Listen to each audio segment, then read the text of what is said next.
Hello नमस्कार आदाब में भी दोस्तों, आज की खबरों का डोज थोड़ा ज्यादा ही हैवी है। कहीं 800 साल पुराना मंदिर स्कूल की भेंट चढ़ा दिया गया, तो कहीं थलपति विजय सियासत के पर्दे पर नई एंट्री मार रहे हैं। कहीं राहुल गांधी कह रहे हैं कि आर्थिक तूफान आने वाला है, तो कहीं दिल्ली की बसों में पिंक टिकट का गेम ओवर हो रहा है।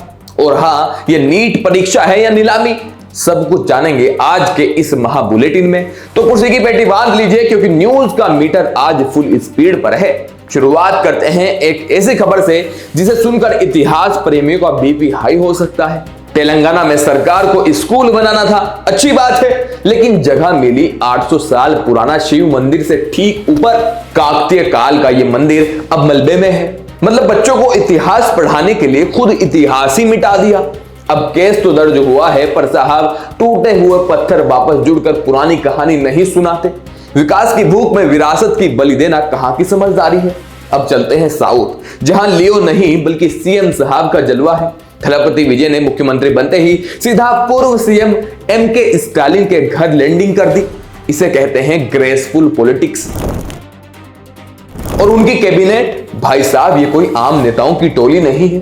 डॉक्टर से लेकर वकील तक प्रोफेशनल की पूरी फौज खड़ी कर दी है विजय ने। युवाओं में उनका क्रेज तो पहले ही था, अब देखना यह है कि पर्दे का ये सुपरस्टार सत्ता की कुर्सी पर कैसी ब्लॉकबस्टर परफॉर्मेंस देता है। विजय की इस नई पारी में कांग्रेस और दूसरे साथी भी साथ खड़े हो गए हैं। सबका कहना है कि हमें बदलाव चाहिए था और विजय ही वो बदलाव है।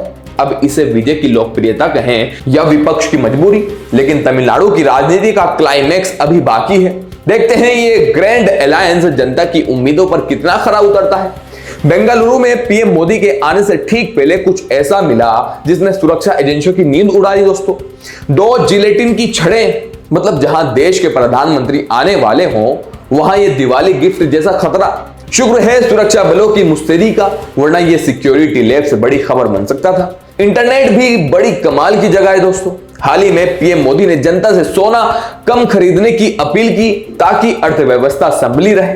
बस फिर क्या था, राहुल गांधी का वो पुराना वीडियो कि आर्थिक तूफान आने वाला है, तिजोरी से बाहर निकलकर वायरल हो गया कि आर्थिक तूफान आने वाला है। कोविड आया था, नरेंद्र मोदी जी ने थाली बजवाई, मोबाइल फोन की लाइट दिखवाई, अब आर्थिक तूफान आ रहा है, सामने है। लोग कह रहे हैं कि भाई प्रिडिक्शन तो तगड़ा किया था राहुल गांधी ने, अब ये तूफान आएगा या नहीं ये तो वक्त बताएगा, पर सोशल मीडिया पर मीम्स का तूफान जरूर आ चुका है दोस्तों।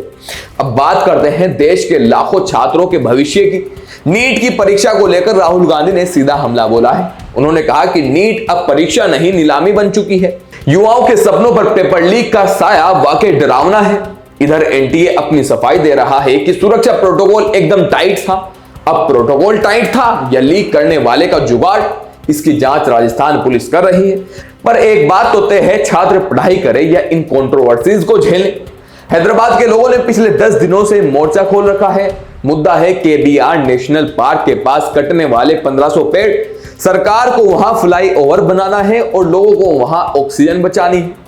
बुजुर्ग से लेकर बच्चे तक सड़कों पर है। सरकार कहती है परमिशन मिल चुकी है, कोर्ट ने भी काम रोकने से मना कर दिया है, लेकिन लोगों का डर जायज है। एक बार पेड़ कट गए तो कोर्ट का ऑर्डर उन्हें वापस हरा नहीं कर पाएगा। कंक्रीट के जंगलों में क्या हम सच में सांस ले पाएंगे? बंगाल की दीदी यानी ममता बनर्जी, वहां राजनीति का तापमान फिर बढ़ गया है। सुप्रीम कोर्ट ने कह दिया है कि वोटर लिस्ट से नाम हटाए जाने के मामले में अब नए सिरे से याचिकाएं डाली जाए। मतलब कानूनी लड़ाई का नया राउंड शुरू होने वाला है। चुनावी प्रक्रिया पर उठते ये सवाल अब क्या मोड़ लेंगे, ये देखना काफी दिलचस्प होगा। बंगाल में वैसे भी सियासत बिना कोर्ट कचहरी के पूरी कहां होती है दोस्तों। चलिए अब थोड़ा पॉजिटिव फील करते हैं। एक डेटा सामने आया है जो आपको हैरान कर देगा। साल 2016 में भारत की करीब 23% आबादी यानी 30 करोड़ लोग अंधेरे में थे, लेकिन 2026 तक आते आते ये आंकड़ा गिरकर सिर्फ 0.5% रह गया है।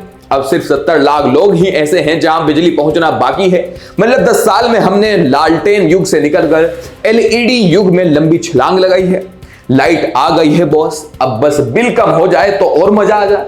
दिल्ली की बहनों के लिए एक जरूरी अपडेट है। 1 जुलाई से डीटीसी बसों में वो पिंक टिकट मिलना बंद हो जाएगा। अब अगर फ्री में सफर करना है तो आपके पास पिंक सहेली स्मार्ट कार्ड होना अनिवार्य है। और हाँ, एक ट्विस्ट और है, ये कार्ड सिर्फ दिल्ली की महिलाओं को मिलेगा। यानी अगर आप गुड़गांव या नोएडा से दिल्ली घूमने आई हैं तो अब आपको अपना टिकट खुद खरीदना होगा। सरकार का कहना है कि इससे सिर्फ लोकल को फायदा मिले, बाहर वालों के लिए अब दिल्ली दूर है और बस का सफर महंगा। सियासत में जुबानी तीर जब चलते हैं तो मर्यादा अक्सर पीछे छूट जाती है। बीजेपी नेता नितेश राणे ने एक बड़ा बयान देकर आग लगा दी है। उन्होंने AIMIM को आतंकी संगठन कह दिया और असदुद्दीन ओवैसी की तुलना ओसामा बिन लादेन से कर दी। वजह बताई गई कि एक नासिक केस। MIM और ये एक टेररिस्ट ऑर्गेनाइजेशन है। बिन लादेन और ओवैसी में कुछ फर्क नहीं है। उनके मैनिफेस्टो में एक ही लिखा है, हम जिहाद करेंगे, बाकी क्या होता है उनको काम। अब सोशल मीडिया पर लोग कह रहे हैं कि राजनीति में टिके रहने के लिए क्या नफरत वाले बयान देना ही आखिरी रास्ता बचा है। ध्रुवीकरण के इस खेल में जनता का असली मुद्दा तो कहीं खो ही जाता है। दोस्तों, सोशल मीडिया पर 2 वीडियो की बड़ी चर्चा है। एक तरफ वो पुराना वीडियो है जिसमें पिंकी चौधरी एक मुस्लिम व्यक्ति की खाने की थाली छीनते दिखते हैं। वहीं दूसरी तरफ एक मुस्लिम भाई का वीडियो वायरल हो रहा है जो बड़े प्यार से भंडारा खिला रहे हैं और कह रहे हैं कि मुल्ला का खाना सबके लिए है। मुल्ला का खाना सबके लिए, क्या नाम है ना, भगवान नाम है आपका, सोचो, है ना, ये इंसानियत है, इंसानियत। भगवान जी खाइए, आप बेफिक्र खाइए। हाँ, नफरत की आग लगाने वाले बहुत है दोस्तों, लेकिन भाईचारे का ये तमाचा उन लोगों के मुंह पर काफी करारा है जो धर्म के नाम पर दीवारें खड़ी करती हैं। आखिर खाना तो पेट भरता है, धर्म नहीं। आखिरी खबर थोड़ी चुभने वाली है। सोमनाथ अमृत महोत्सव के मौके पर सोमनाथ मंदिर के ऊपर सूर्य किरण टीम के फाइटर जेट्स ने करतब दिखाए। नजारा तो शानदार था, लेकिन जनता ने एक सवाल दाग दिया। लोग कह रहे हैं कि एक तरफ पीएम मोदी पेट्रोल बचाने की सलाह देते हैं और दूसरी तरफ खुद के मनोरंजन या इवेंट के लिए इतना महंगा फ्यूल फूंक दिया जाता है। आलोचक इसे सर्कस कह रहे हैं तो समर्थक इसे राष्ट्रीय गौरव बता रहे हैं। अब आप बताइए, क्या यह खर्च जरूरी था? तो दोस्तों, ये थी वो 15 खबरें जो आज देश का मिजाज तय कर रही हैं। मंदिर टूटने के दर्द से लेकर थलपति विजय की नई उम्मीदों तक और बिजली के उजाले से लेकर नीट के अंधेरे तक हमने सब कुछ देख लिया है। सच कहूं तो खबरें सिर्फ जानकारी नहीं होती, ये हमें सोचने पर मजबूर करती है कि हम किस तरफ जा रहे हैं। दोस्तों, आपको क्या लगता है, कौन सी खबर ने आपको सबसे ज्यादा चौंकाया? कमेंट्स में अपनी राय जरूर बताना। अगर वीडियो पसंद आया हो तो इसे अपने दोस्तों को भेजें, चैनल को सब्सक्राइब करें। जल्द ही लौटूंगा बड़ी बड़ी अपडेट्स के साथ, छोटी छोटी वीडियो के साथ, ताकि आप बोर भी ना हो। जय हिंद।